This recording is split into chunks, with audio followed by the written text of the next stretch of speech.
All right, you ready? We are live. All right. Hi everyone, this is Katie. From the Kraemer Life, and I am Nate, also from the Kraemer Life. Today we're gonna take you on a walkthrough update of the farm, kind of how everything's doing, passing after the storm, and we have some RV updates as well. So we'll get started with the tomatoes and the peppers is the row we're standing in right now. And we did show last week we did have quite a bit of water. We had about 7 inches of rain happen in one day. So this unfortunately had a little bit of issues knocking over and damaging some of the tomatoes and some of the plants. We did some repairs on it, took out what was, unfortunately damaged and not salvageable, tied up the rest that we could, and we've done a lot of harvesting. As you'll be able to see, there are lots and lots and lots of tomatoes and peppers that are ripe, so we've been enjoying them on the daily. Yeah, and Mr. Wayne and his wife have been canning non-stop. Freezing. Freezing, is that what they're doing? Yeah. The tomatoes. So there's been a bounty of tomatoes. Yeah, Mr. Wayne and Jackie have been par cooking them and then slicing them, quartering them, and freezing them. That's the way they prefer to house the tomatoes for the year, and that will sustain them throughout the rest of the year until it's ready next year for more plants. And he just told me today that he did meet his quota, so they've already met their quota? They met their quota for the year. Oh boy! There's a lot of tomatoes left. A lot of tomatoes left, yeah. Peppers are doing okay. They're starting to really come in right now. Yeah. So those There's are some gorgeous ones. Yeah, those are next. But yeah, so we did have one of the trellises started falling over as well, not just the tomato plants, and so we had to repair those. But other than that, they're doing great. Yeah, and I found this cutie patootie on the ground. He is Just stay still. super duper small. For the most part, the peppers, when we pick them, are almost as big as my head. So they're huge, huge, huge peppers. I've never seen such large red peppers at the store, but I thought this guy was adorable, so I had to pick him up. And Floyd really wants to see what he's all about. Yeah, no, he doesn't get to eat it though. Well, let's go head over to our garden. That's if we can find it. Stay tuned. We've made it. Yes, we... To our... Hi, zoom in. To our beautiful garden.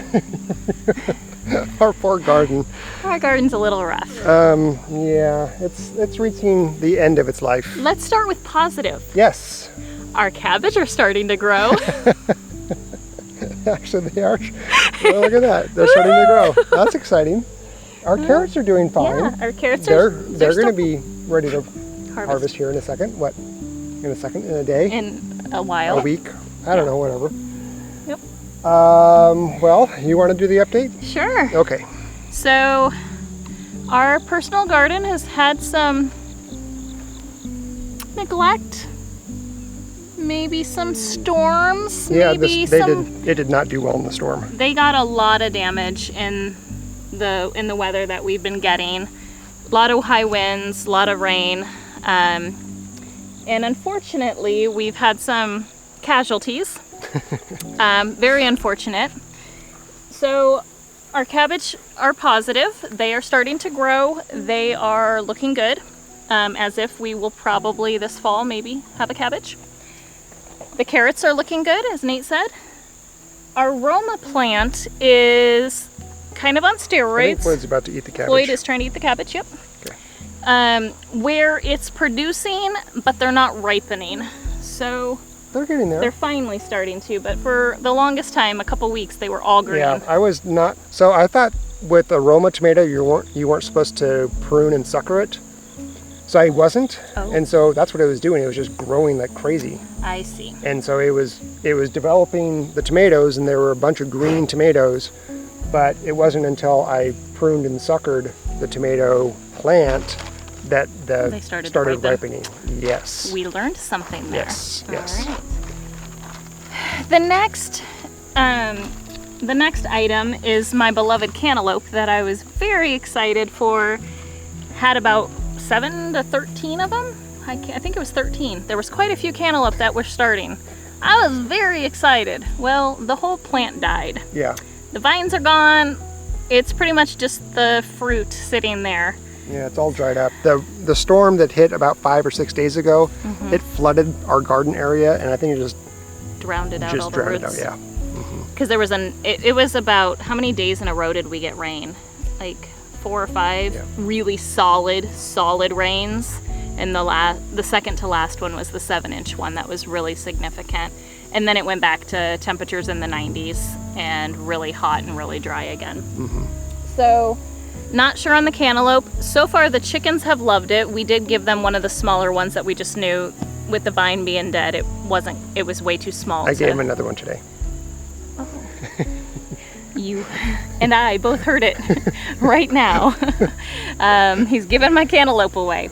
So there's 2 I've asked him not to touch. We'll go check and make sure they're still there because they are on the larger side and they looked pretty close. They didn't pass the sniff test of what I would consider them ripe, but I do want to try them and see.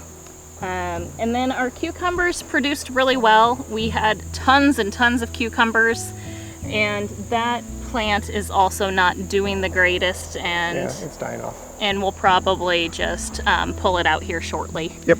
So that's kind of an update on our personal garden. Yeah, and then it's surrounded by just tons of weeds. It's a weed patch over here. In fact, here, you can see how much... Kinsley. Yeah, here's Kinsley in the weeds. Here she goes. He made us a runway, a walkway to the garden. Yeah, it's a little sad. I guess we've been focused on other stuff, but like Mr. Wayne says, you turn your back and all of a sudden things just get taken over. Yeah. So let's go head to the chickens because they are at the end of the blueberries and they're loving life out there. Yes, they love their new place. Yes. All right. We are now at the chickens. There's a frog in front of us. I was like, what is that noise? It's not our chickens. So we moved our hens about 5 days ago because of the storms and took advantage of the blueberry bushes behind us and went ahead and wrapped their fence around the blueberries. So they have, for the last several days, been foraging and getting all the bugs underneath the bushes and of course picking all of the dropped berries. So they have been absolutely loving life. Yes, they love Yes. this area. Yes. They are scratching and having a great time. And besides that, they're getting really close to the age where we should start seeing some eggs. So we did get some hay, some straw, I guess. Yeah. And we started putting it in there. So training them to, hopefully, to the nesting boxes soon. Yeah, I'm not really sure when we'd start doing that. Maybe when we see the first egg and then we open up the nesting box? Yeah. That's what I'm guessing. Maybe that's a good question. Hey, you chicken folks. We've never had egg-laying chickens to the point where they were actually laying. So how do we train them to the nesting box? Do they just go there? Because right now we have them closed off because we didn't want them pooping and going to the bathroom in their nesting box. So right now they're closed off. That frog. That frog is, he's like, hello. So we just we're curious, when should we start maybe transitioning them over to letting them use the nesting box? Because we do want them to use it and not lay eggs all over the place. Yep. Yeah. You're wearing a sweater. It's toasty. You told me it cooled off. Well, it did cool off compared to what it was today, but it doesn't mean it's cold. I've been behind a desk all day. In the AC. Yep. So behind us are the blueberries and the elderberries. Not really much of an update. They survived the flooding. The blueberries have kind of stopped producing. There's a little bit left, but not much. And the comfrey's growing. Ooh, yeah. We've got some more to plant. Mr. Wayne's trying to find an area where he wants them planted. We have one planted in the elderberries. The other ones, all of the roots cuttings that we got from Perma Pastures Farm have sprouted. They're all in little containers, just looking for their perfect new home. So hopefully we'll be able to get those in the ground soon. There you go. That's your update. Boom. What's next? Corn, watermelon. Okay, let's head over to the corn watermelon. All right, we have safely made it over to the watermelon and the corn, and the watermelon's behind us, and Katie's gonna tell us all about it. All about it. You guys ready? See how much I know. So we planted 3 varieties of watermelon this year. We've harvested 2 so far of the Jubilees. Right. Yes. Yep. And they have both been over 30 pounds. Very, very large watermelons. Biggest I've personally ever grown. It's been a long time since I've grown watermelon. And those are really good. The first one we picked a little early. We followed all the telltale signs, the things that you would consider, you know, having a little bit more dull, good spacing between the dark lines, just following all of those kinds of tips and tricks, kind of yellow to creamy color on the bottom, and it still wasn't really ripe. So we went back to the good old look at the stem, and if the stem is browned out and kind of dying off, then it should be pretty ripe. And then we let it go a couple more days after that. So the last one we just cut looked really good, really had a good color, much sweeter than the first one, so we're excited. And we're gonna use that technique for picking the rest of them. We also planted Congos. Mr. Wayne nor Nate and I have ever planted Congos before, so it's new to all 3 of us. Not quite sure what to expect, but for those of you who haven't seen a Congo watermelon, it is a solid dark green watermelon with no striping. So it looks very different than what your typical watermelon would look like. And then the 3rd variety that we planted is a Crimson Sweet, and that variety is what Nate and I planted on our personal garden that never came up. And then we also planted some in Portland last year, but we weren't there long enough to harvest them, so don't know if they came up or not. So those are the 3 varieties of watermelon. All in all, I think we have at least 20 to 25 watermelon in this patch that are still ripening and will be harvested. So let's pivot and talk corn. Yeah. Look at that. That is high quality production. We'll focus on you. Go. So for the corn, we planted 2 varieties. We planted the Golden Queen and Peaches and Cream. We planted 3 rows of the Peaches and Cream, and so far we've harvested a few ears off of that. We're gonna try it for dinner tonight for the first time, so we're excited. And it looks like it's about ready to harvest. The Golden Queen looks like it's a little bit farther behind, so we're gonna wait a little while on that. That did take longer to come up too. Yeah, and it's supposed to be a bigger kernel also, so I think it's just gonna take a little bit longer to produce. So we're still waiting. We've got corn coming out our ears. I know. He loves the puns. I like the puns when I do it. Oh. Yeah. You just don't like when I'm witty? I like when you're witty. Oh, okay. Not punny. Not funny? Actually, I like when you're punny too. All right, so lots of corn, getting ready to harvest it. This will be more than enough for Mr. Wayne, and he likes to cream his corn, so he'll, you know, prepare it to freeze it, but he'll make it cream corn style. Let's talk about that corn smut that we had. Yeah.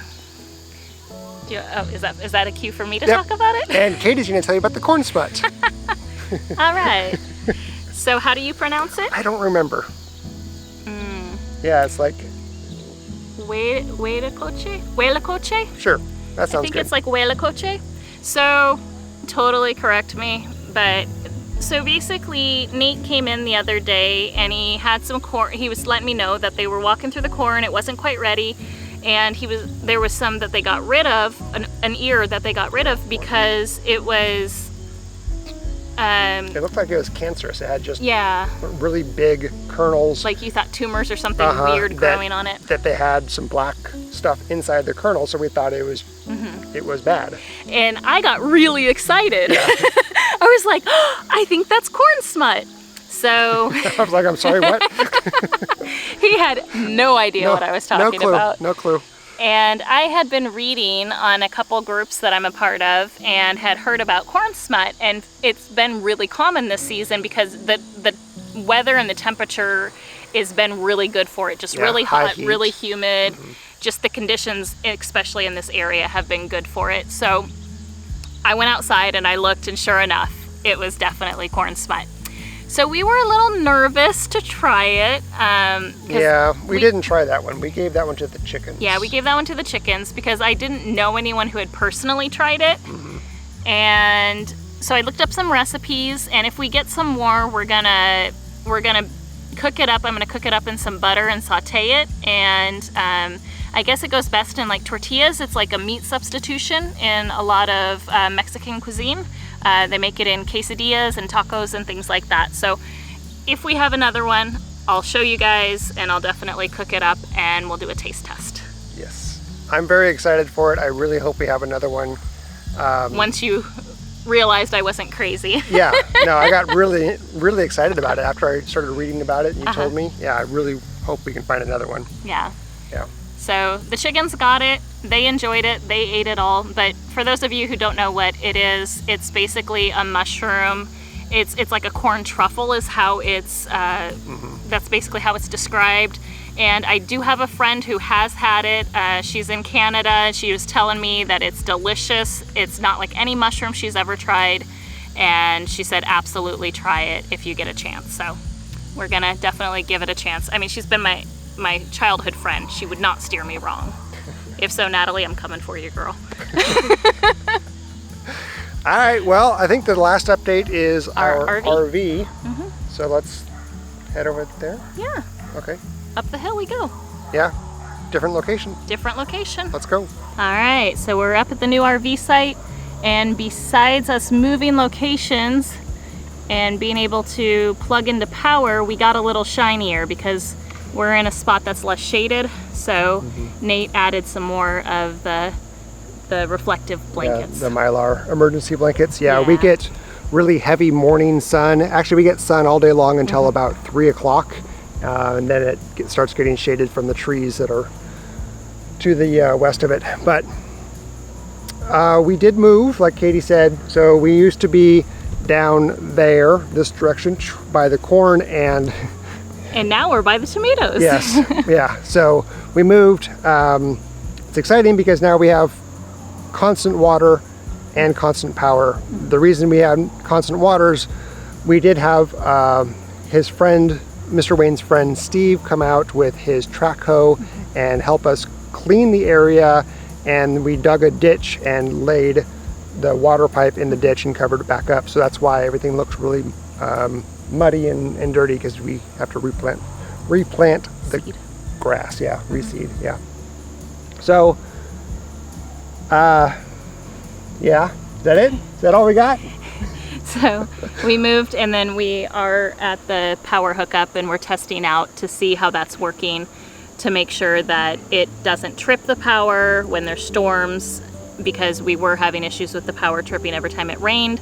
So just making sure those same issues aren't going to happen for the next folks that park here with their RV, just kind of testing everything out, making sure it's working. And so far, it's we're on day 1 officially. We moved last night. Yeah.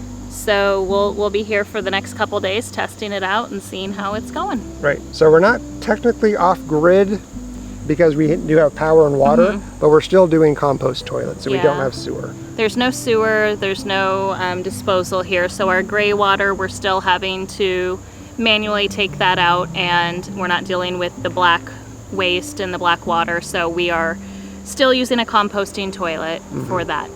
Yep. Yeah. Yeah. So, well, that concludes the very brief and not a lot of changes happened here on the farm in the month of August, but we still wanted to do a walkthrough with you guys. So thank you for watching, and we will see you on the next video. Yeah, take care. Bye. Bye. All right, so after our garden tour, it's time for dinner. 2 out of 3 ain't bad. So the peppers, we fire roasted them. They are from the garden. This is our first time trying the peaches and cream corn, and the meat is from Butcher Box. So excited, it's a ribeye. There you go. Enjoy. Bye.